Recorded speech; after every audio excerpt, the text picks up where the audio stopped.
Welcome, everyone. This is the Rotary eClub of Silicon Valley. You have made your way all the way through our meeting and to our program, presumably, and we are excited to share with you stories of people doing all sorts of innovative, entrepreneurial, educational things to serve others and make the world a far better place. We go to a lot of trouble to find interesting folks near and far to tell these stories, and we have a really good one for you this week in Chase Adam in San Francisco. And so he's going to tell us about Watsi, which it occurs to me now I may not be pronouncing correctly, but Chase, you fix that. If we get to that point. Chase is someone who has traveled extensively. He has worked in intelligence work. He's worked in healthcare operations and several different programs, including the helping start the National Health Program in Haiti. And something that I find incredibly impressive every time I meet someone who has this, he was a Peace Corps volunteer. Totally cool. Members and guests, please welcome Chase Adam. Thanks for having me. I'm really happy to be here participating in the Rotary eClub of Silicon Valley. I'll just give a quick intro. My name's Chase. I work with Watsi.org. The quick overview is we are a website where people can donate to fund healthcare for individual patients around the world. So you can think of it like a Kickstarter or a Kiva.org, but specifically focused on healthcare for patients in, say, Kenya or Nepal or Guatemala. So jumping into the presentation, you pull this right up. So about 5 years ago now, I was a Peace Corps volunteer in Central America, and I was living right on the Panama-Costa Rica border in an indigenous territory called the Bribri Indigenous Territory. So you can think of it a bit like a Native American territory in the States. So in order to start a business, you had to be 51% indigenous blood. Most people in the territory spoke Spanish as maybe a second or third language. They spoke the indigenous languages, Bribri and Quebecer as their first languages. And I was there working in microfinance. So my job in the Peace Corps was to help the indigenous communities in this region start microfinance banks. So they would have a place. So, sorry for interrupting. Just making sure that that you are ahead of actually putting the slides up. You haven't done that yet, or? Nope. I'm sorry. No. There are big problems in the world, and that's just not one of them. There we go. Are we good? We're good. Perfect. So this is a photo of my house in the Peace Corps. And so like I was saying, my job in the Peace Corps was to help the members of this indigenous community set up microfinance banks, so they would have a place to save their money, and they could take out loans to start or scale their small businesses. So I've been in the Peace Corps for about 1.5 years, and I'd actually just been really lucky that the banks had actually, much to my surprise, been successful. And not only did we start one, but it replicated throughout the territory, and a number of additional branches were launched. And so I was feeling pretty good about myself. I was excited about the projects I'd been working on, was proud of the things I'd accomplished in the Peace Corps, and I decided to go back home. The Peace Corps is 2 years long, so I had another 6 months left, and I decided to go back home to San Francisco, or more specifically to Marin County, which is where I'm from. And I was excited to tell my friends and family about kind of the progress I had made in the Peace Corps, and what I, along with a bunch of people in this territory, had helped accomplish. And I remember getting back to San Francisco, and it was just a completely different city than I remember leaving when I was younger.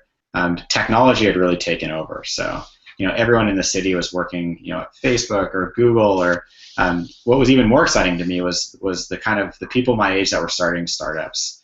I remember hearing about acquaintances that were raising millions of dollars to start companies that they had started 6 months prior. Startups that were 2 or 3 people that were reaching millions of users over the course of, say, 6 months or a few years. And all of a sudden, kind of compared to the work I had been doing in the Peace Corps, my work in the Peace Corps started to feel a little small. It felt slow compared to the pace at which things were happening in the city. It felt underfunded. We were talking about thousands, maybe tens of thousands of dollars, and here were teams a quarter of the size, moving millions of dollars. And I started to feel a little bit jaded and thinking, maybe international development work isn't where I want to focus. Maybe I want to come back to San Francisco and try and do something that has the potential to be maybe a bit more scalable or a bit more impactful on a global level. So I went back to the Peace Corps, and I had 6 more months, and the banks at this point were kind of running themselves. I'd kind of put myself out of a job, and I just remember thinking, I wonder what I'm going to do for the next 6 months in the Peace Corps. And so when you fly, I flew back to Costa Rica and I landed in San Jose, Costa Rica, which is the capital. And my territory where I was serving was about 8 hours south, like I said, on the Panama border. And it's a bus ride. It's an 8-hour bus ride. It's a long bus ride and it's hot. And this is a photo of one of the buses. And towards the end of the bus ride, this is the picture of the territory where I lived. A lady got on the bus. So she got on the front of the bus and she started speaking to all the passengers and asking them for donations to pay for her son's health care. And this is really common in this part of the world. People, they get on the buses all the time to sell products or ask for donations. And so I kind of just, I didn't hear everything the woman said, but then a few minutes later I noticed that she started walking down the aisle of the bus toward me, and almost everyone's giving her money. And it was really surprising to me because, like I said, so many people would ask for donations, but very rarely would people donate. Maybe if they're lucky to get 1 or 2 donations. But this woman seemed to be getting donations from the majority of the people on the bus, all of whom were local passengers. And so I started kind of getting curious. Why is this woman being so successful? And it turned out she was successful because she had her son's medical record with her. It was in a red folder from a local doctor or hospital, and she was just passing it around the bus, and people were flipping through it. And she really seemed to earn the trust of these local passengers. So I made a donation, and the woman got off the bus, and I remember just getting goosebumps and thinking, why isn't there a website for this? Why isn't there a website that would enable this woman and the millions of people like her around the world to raise money for healthcare online? And so I decided to start Watsi, and I decided to name it after the town I was traveling through and when the woman got on this bus. So just to reiterate, Watsi, it's a crowdfunding platform. Again, like Kickstarter or Kiva, where individual people around the world can raise money for healthcare. Started out with a really simple idea and kind of immediately got to work in the Peace Corps. So in my hut, wrote the business plan, came back to San Francisco 6 months later, and just got a group of friends together as volunteers to start building the website. We didn't raise any money. We didn't have a board of directors. We didn't have a 501c3. We were really just working on this as a passion project because we just believed in the idea, and we believed that everyone deserves access to healthcare. And if we could make a website that would even help a very small number of people, then that would be successful, and that would be worth our time.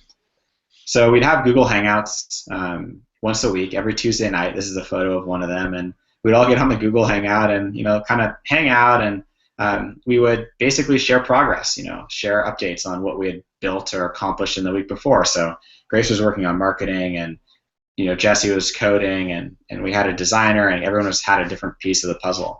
So we worked on Watsi for about a year, and what I think is really kind of like trace back a lot of our core values to that first year. And kind of one of the amazing things about doing a project on the side, especially before you receive any funding, is that you're kind of autonomous in the sense that you don't have a board of directors to report to. You don't have funders, asking you for updates. You're really beholden to no one, which gives you a lot of freedom to take risks. Because if you fail, it doesn't really matter. You're not letting anyone down. The next day, you could just try something else and hope you'll succeed. So during that year of working together, we made some pretty crazy decisions, which I believe have really shaped our organization moving forward. And the first decision we made was that 100% of every donation would fund healthcare. We'd all worked with nonprofits, donated to nonprofits, and one of the things that had frustrated us was actually not that nonprofits used donations for overhead, but was actually that it oftentimes just wasn't quite clear what the impact of our donations was having. Personally, if a nonprofit raises money and uses it for advertising, that's okay with me if the goal is to raise more money for patients in the long run, but there was just kind of a lack of transparency there. And so at Watsi, we said, 100% of every single donation would always fund healthcare. We would never take a cut, and we would even pay the credit card processing fees out of our own pockets. The second decision we made, kind of going along with this, was to try and be the most transparent nonprofit in the world. We knew that there were nonprofits, that were really moving kind of the needle on transparency, but we thought, what if we just took it to a logical extreme? What if we did things like publish screenshots of our bank account so you can see the money, coming in from donors into our bank account and then going out to our medical partners around the world to fund healthcare? What if we just dumped our database in a public Google document where anyone that wanted to could just look at exactly what's happening in our operations on an hour-by-hour basis? So it was really just an experiment, and it's an experiment that over the years I think has proved successful. And the last thing we decided was just to try and be as efficient as possible. We're all big believers in the power of technology, and so kind of a rule we implemented early on was to try and always have half our team be engineers. So at Watsi now, half our team writes code every day. And what that's done is it's forced us to build scalable solutions to problems. So instead of hiring more people to solve problems, we're in the fortunate position to be able to write code that essentially automates away those problems, so we can spend more time and money helping patients and less time and money kind of managing the day-to-day operations of our organization. So we spent about a year working on Watsi on the side. And we were ready to launch the website on August 23rd of 2012. And I'll never forget, we had about 600 people that had given us their email addresses saying, when you launch the website, email us and we'd love to come check it out. And so on this day, we launched about, I think it was like 8 or 9 in the morning, and we sent out 600 emails and we posted on Facebook and Twitter. And I remember hoping that maybe now Watsi will just go viral, that it'll be this really successful launch. And I remember nothing really happened. We launched the website, and then my mom donated, and then Grace's mom donated, and kind of all of our team's friends and family members donated, and then not even an hour later, it kind of seemed to have just fizzled off. I remember looking at Google Analytics, and the only people looking at the site were our team members in San Francisco and spread throughout the states. And so I decided to post Watsi on Hacker News, and Hacker News is it's a forum for technology news. It's where a lot of kind of venture capitalists and engineers and startup folks post stories. And it's a really popular website. This is a screenshot of it. And the way it works is you can upvote and downvote stories. So anyone can post a story on Hacker News, and the community upvotes or downvotes it depending on how interesting they find the story. So the idea is that kind of the cream rises to the top, and the irrelevant or not as interesting stories kind of fall off the bottom, and you have this front page of Hacker News where the most interesting content is always available. And I never posted on Hacker News, and I posted in, I expected our story to just kind of fall off the website because no one would upvote it, but the opposite ended up happening. We were the #1 post on Hacker News within about an hour of posting. And kind of on Hacker News, that's almost like a claim to fame. It's pretty rare to have a story you post hit the #1 spot, and it sent a lot of traffic to Watsi. It sent about, in the first 24 hours, around 16,000 people came to visit the website. And within really the first hour of being on Hacker News, the community there had funded healthcare for every single patient on Watsi. We were just completely out of patients, and that actually broke the website because we actually had no kind of contingency plan. We never expected that we could actually fund all the patients at once. There was no backup plan. So really, we had thousands of people visiting Watsi after that first hour, and there was nothing for them to do on the website. We didn't have a newsletter sign up or an alternative method of donating. There was just like a bunch of fully funded patients, and that was it. So we were really excited, and I was working in finance at the time, Monday through Friday, and doing this on weekends and nights. And about a week, after launching, I remember being in bed and getting a Google alert that TechCrunch, which is a pretty popular tech blog, had written an article about Watsi. And I remember for me, it was just, I don't know, it was a really emotional time because I had been an avid reader of TechCrunch for a long time, and I had never in my wildest dreams thought that TechCrunch would write about Watsi. And I really didn't expect that they would write about us without letting us know first. It was just a complete surprise out of the blue. And it was an amazing article. It's very flattering. And I remember reading it and thinking, oh no, like this article, it makes it seem like we're a real organization. It makes us sound like we're this legitimate nonprofit. And if I had read this, I would think that Watsi has an office and full-time employees and all of this, all this infrastructure. But in reality, we're just this virtual team, much like your guys' Rotary group. We're a virtual team of people that really just got on a Google Hangout once a week and worked together.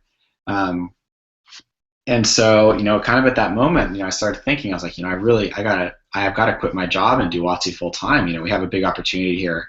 I really, I want to invest and try and make Watsi a real organization and see how far we can scale it and ultimately see how many patients we can help. So I left my job and I had about 3 months of savings in the bank. And I said, I'm going to spend 3 months and I'm going to see if I can go out and I can raise a bit more money to, cover kind of a really small salary for myself so I can continue to work on Watsi and, also be able to afford rent and, hopefully be able to raise a bit more money so some other team members can come full time too and we can turn this into a small team. So I didn't know the first thing about nonprofit fundraising. So I Googled how to fundraise for nonprofits and just started searching there and got a book from the library and started just cold reaching out to foundations and anyone that kind of came up in the Google results. And as you can expect, the response was not great. It was really hard to raise money for a number of reasons. The first is just we didn't have any experience fundraising, so it was really a pretty it was a big learning curve for me in those first few months. The second was we didn't have any connections. We never started a nonprofit in the States before. We didn't already know foundations or philanthropists or people that could donate. And the third reason it was really challenging was just we didn't have a track record, which is one thing. And nonprofit funders are actually quite risk averse, which is another thing. But also, we had built Watsi like a startup. We'd really kind of bootstrapped this thing.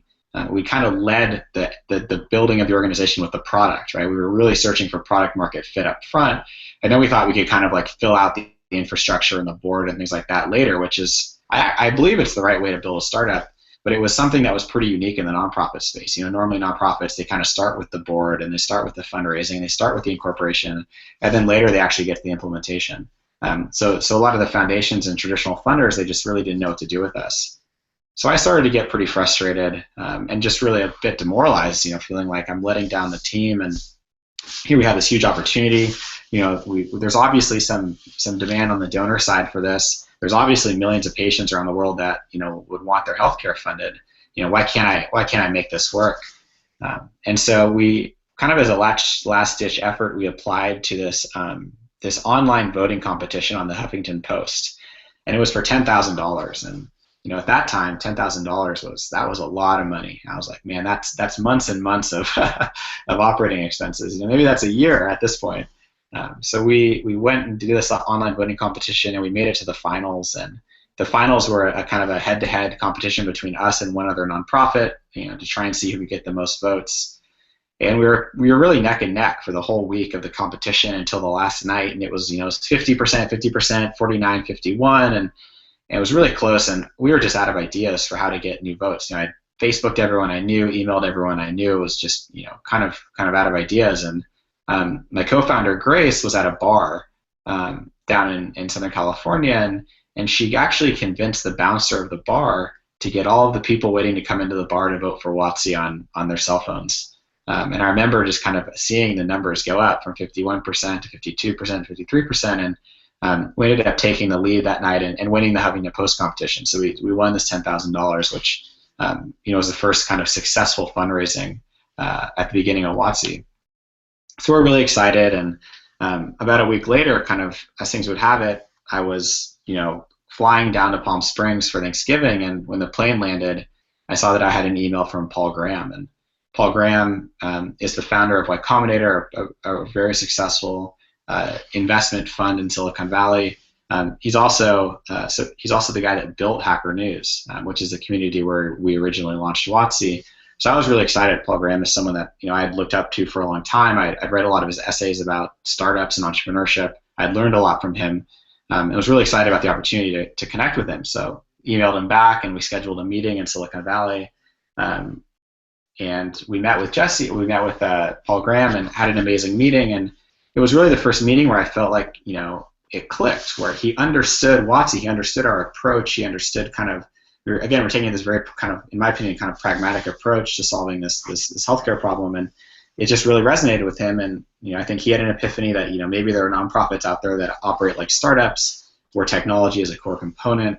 And PG wrote us our first check on the spot that enabled 3 of us to go full time, and he also invited us to be the first nonprofit to join Y Combinator, which was up until that point an investment fund that was exclusively focused on for-profit startups, and we had the very fortunate opportunity to be the first nonprofit to participate in this investment fund and this 3-month-long program where they not only give you funding, but they also give you advice on how to scale your startup.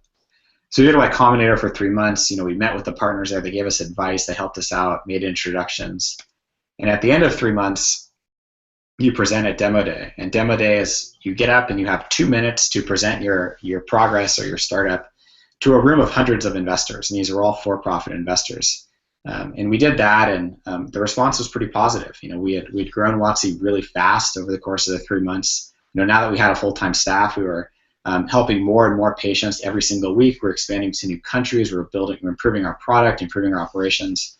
we made good progress. We're scaling as fast as a number of the for-profit startups in the program.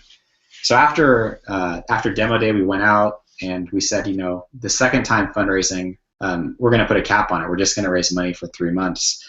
And so we went out and we had 138 meetings. It was grueling, but we ended up raising $1.2 million to scale Watsi and to turn Watsi into a real organization and really just begin to, I think, take advantage of this enormous opportunity we had in front of us to build a technology product that has the potential to help millions of people access healthcare around the world. So this was kind of our early team at Watsi. These were some of the first hires. So Grace on the right, co-founder, runs marketing. Dan runs our medical program in the blue shirt. Thomas runs our engineering team in the plaid shirt. Nena was our first designer. And this is a picture of the team and one of our first trips to visit our medical partner, a hospital that we work with in Nepal. And so this is kind of patients funded on Watsi. It looks like a couple months out of date now, but we've been scaling pretty quickly. We're almost about to hit 8,000 patients funded in 23 countries around the world. We're funding about 325 patients a month now. And we're roughly doubling our impact year over year, which for nonprofits is a pretty, I think it's a growth rate that we're happy with. But we're always comparing ourselves to the best for-profits in the space too, and we want to keep growing as fast as possible. This is so kind of to talk about the most important thing, which is the impact at Watsi so far. Is going back, the numbers matter, but behind these numbers, behind the 325 patients we're funding every month now. Are individual people, and a big belief at Watsi is that everyone deserves healthcare. They deserve the same healthcare that your brother or your mom or your father deserves. And Watsi really works to make sure that we don't lose patient stories, and we don't lose kind of the humanity aspect of healthcare in the data. So this is a photo of Priyanka. She was a 12-year-old girl in Nepal. She was one of the very first patients that was ever funded on Watsi.org. And Priyanka was, when she was a young girl, her mother was cooking, and she had really severely burned her right hand. So she had burned her right hand, and she didn't receive any access to medical care just because she's from such a rural part of Nepal that there's not really access to clinics and hospitals. And so she didn't receive any health care in her hand. What happened is the way it healed, all of her fingers fused together, so she was unable to use the fingers on her right hand. And so Priyanka made an appeal on Watsi to raise, I think it was $40 for contracture release surgery, which is a relatively simple surgery where a surgeon can go in and can basically separate her fingers so she can regain use of her hand. And so Priyanka was funded, again, I believe it was about 20 plus donors from around the world. They crowdfunded the cost of her care, making small donations of $20, $50, $100 each. And Priyanka, she got the surgery, it was successful, and now Priyanka is able to use her right hand. And I'll always remember her update. So every donor on Watsi, after you fund healthcare for an individual patient, you get an update on the outcome of that individual procedure. Was it successful? What was the outcome? What is the follow-up plan for that patient? And in Priyanka's update, this is her update photo after surgery. And I'll never forget her quote. And her quote, essentially said that she, when she was in school, was really self-conscious about her hand, and she didn't have any friends. And that she thought she didn't have any friends because she didn't have all of her fingers, but that now after surgery she has all of her fingers. And to me that was just a really profound quote that, just kind of putting myself in the shoes of a 12-year-old girl. What is it like to go through life without the use of your right hand? And, for what is in the United States a relatively small sum of money, to give a 12-year-old girl the use of her hand for the rest of her life, that to me that's a lot of bang for the buck. This is another patient. This is Wei Lin. Wei Lin was a really young boy in Burma. Burma's been under a military dictatorship for a very long time. That's just changing right now, but as a result, healthcare in Burma has been extremely underfunded. So, we talk about healthcare in the U.S. and there are positive aspects to it, negative aspects to it, but in the U.S., we spend about 9,100 kind of like internationally adjusted dollars on healthcare every year. And in Burma, they spend about 37 internationally adjusted dollars per person per year. So it's $37 a year compared to $9,000 plus dollars a year. The disparity there it's really just mind-boggling when you think about it. And in Burma, the result of this is that there really isn't a functioning healthcare system at all. There's a lot of patients that if they get sick, there really is just nowhere to go. They kind of have to wait until there's kind of a medical mission that comes out, or a nonprofit, or many of them actually have to travel to the Thai border to try and head into Thailand and hopefully access care with the Thai medical system. So this is Wei Lin, was a patient in Burma who we work with through our medical partner in Burma, an amazing organization called Burma Community Medical Fund. And for $2,000, Wei Lin was treated for congenital corneal scarring. So Wei Lin was born without the ability to see. He had scarring on his cornea. $2,000. He went to Thailand. He received surgery. And this is actually a photo of Wei Lin seeing his hands for the first time. And his mother just commented that he had never seen his hands before. He'd been using them as his short life, but he'd never seen them, and he just couldn't stop playing with his hands and looking at his hands, and hopefully Wei Lin will be able to see for the rest of his life because of his healthcare that was funded on Watsi. This is the last patient I'll talk about. This is Titus, a young 2-year-old boy in Kenya, was born with hydrocephalus, and hydrocephalus is actually a relatively common condition. 1 or 2 out of every 1,000 patients that are born have this condition. It's swelling of the brain, so spinal fluid gets into the brain and it doesn't have a place to drain out. So what happens is the brain swells, and this can result in mental challenges moving forward. It can also result in death of the patient, so it's a potentially fatal condition. And in the States, because kids are born in the hospital, this is almost always diagnosed at birth. So it's very rare for a child to leave the hospital and with hydrocephalus and not have been treated. It's a relatively straightforward surgery where a shunt is introduced in the brain to kind of drain cerebral spinal fluid out of the brain back into the body. But in Kenya, because many kids are born outside the hospital, they're born in a community center, they're born in their home, this condition goes undiagnosed. And so parents, after a few months or a few years, they start to notice that their kid's head is swelling, and they don't know why their child's head is swelling, so they go to the doctor, and it turned out that child has hydrocephalus. And so Titus, it was just $600. Just a $600 surgery, and was treated for hydrocephalus, and that surgery most likely saved Titus's life. Most likely Titus would not have survived very long if he had not received surgery to treat him for hydrocephalus. So that, to me, is $600 to fund a life-saving procedure. It's just, the impact is astronomical. So just in closing, a question that was first posed to me by our board member, Premal Shah, who's the president of Kiva. He talks about, what is absurd, and it's something that I now think a lot about. And when I say what's absurd, if you look back in history, think back, 15, 20 years, people were doing things back then that seem crazy now. They were smoking in restaurants, and if someone smoked a cigarette in a restaurant today, you look at them and just think they were nuts. You look back another, 80 years before that, and half of this country couldn't vote. Women couldn't vote in the United States. There are still women that, when they were born in the United States, it was illegal for a woman to vote, and that now just seems absolutely crazy. And then you keep going back in history, and things get even crazier. We had slavery in this country. How absurd does that seem now? And looking forward, when we have great-great-grandchildren, that are looking back from 100 years in the future, back on 2016, chances are they're going to think that some of the things that we're doing today are equally as absurd. And kind of the question I would leave you with is, what are those things? What are those things that we're going to want to tell our great-grandchildren we were fighting for? Those injustices that exist today that, future generations are just going to seem absurd.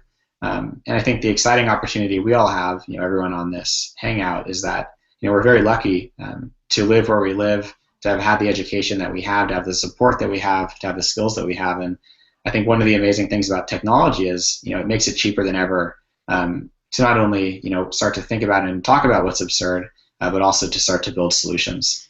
So with that, I will hand it over to anyone that has questions, and just again want to thank you for tuning in and giving us a chance to tell our story. Yeah. Fantastic. Man, Chase, that is an amazing story, and we still have a few minutes. I want to make sure that our people can get some comments and questions in.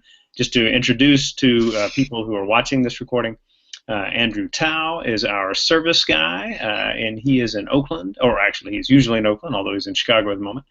And then we've also got Shags Chagrin in the East Bay, who is our membership chair. We've got Chris Cochran in Brockville, Canada, who is our PR guy, and, and enjoying the evening. And I'm Rushton Hurley. I'm the president.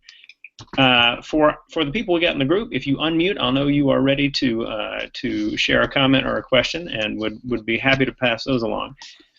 Chase, I love the story of how you had these different kind of moments, happen. So you've been, a part of, this Peace Corps experience. You saw you were making some good things happen, and then you come back to San Francisco, you see the kind of scale that people are reaching with startup efforts and all. And I'm wondering, is there something that one of your friends was doing that actually inspired you to really see that what you're doing could be in the same space? So what was it immediate, just like, oh my God, the scale is amazing, why can't we do that with this over here? Or was somebody doing something that was kind of social benefit related that got you thinking, wait a minute, we could make such an incredible difference, kind of taking the same approach? Yeah, I think, so I had a friend of a friend who I had kind of been keeping tabs on, who was an engineer, and had started an ed tech company, and it was a education app that ended up being really popular in the App Store. And he was one that I'd heard about from my ex-girlfriend, and just that, he had Chris and with his co-founder had been building this app and had gone through this incubator, and had subsequently raised a lot of money. And that to me was just really inspiring. That I think they were just two guys at the start, had built this app that was at one point, I believe, one of the top 10 education apps, and that was just really inspiring to me. And then just hearing about his work early on, that's what got me to start reading Hacker News and TechCrunch. So yeah, that was one early inspiration. Very, very cool. Now, first of all, make sure, because we have to end quite soon, given our timing. But if anybody in our group is ready with a comment or question, I will certainly pass it along to you. Go ahead, Andrew. Oh, yeah. So I was actually looking at the website while you were talking, and I really liked the bit about how you don't make patients wait for care while the crowdfunding is happening, and that's really cool. Thanks. So you said that 100% of the donations go directly to the patients. Do you have grants that fund your overhead, or how does that work? Exactly. So we have this kind of interesting model where we raise operational funding every 2 years. So we raise it in rounds, kind of similar to how a for-profit would raise money. But it's all donations, and the donations are mostly come from foundations, so those are grants. And then also we have a few, mostly technology investors and entrepreneurs, people like Vinod Khosla and Ron Conway and Paul Graham, that have also individually supported us. Mm. Cool. Very cool. Looking over your site, it's clear how quickly one can get a sense of the very personal feel of this. Mm-hmm. That you click on support a patient, and suddenly you've got lots and lots of stories. I think about the educators in our club and who are interested in the kind of stuff we do, and this is a heck of an opportunity to get these stories in front of your students to start talking about, hey, how can we use this to get student groups that are looking in terms of raising some funds to say, let's raise funds to help this person in Kenya, or this person in Burma, or this person in Guatemala, or wherever it is. It just seems like this is tailor-made to really do some interesting educational things as well. Absolutely, and we have the ability to build custom pages for groups. So whether it's a university group or an elementary school group or even a community group, we can build a page where all of the members of that group can track their collective impact. So they can see not only how much did Sam and Mike donate, but how much have those group members donated in total. And people have loved that. And yeah, if anyone has ideas or groups that they'd like to get involved, we'd be happy to make you a page and get your feedback on that as well. Awesome. Last question before we wind things down, and of course at the very end I'll give you kind of the last thought to share with the group, and then after we finish the recording we can continue talking a bit. But that's this. When you think about something like Y Combinator and the work they do to fund really interesting startups, stuff like this. Obviously you've got this incredible model that can do so much good, but in something like a Y Combinator environment, part of their interest is, how do we make sure that the kinds of funding that makes its way to you will also be funding our organization, things like this? Is this just a case where The idea is, here's a nonprofit that's built on a different model, and we think it's going to have the kind of reach that a really successful startup would.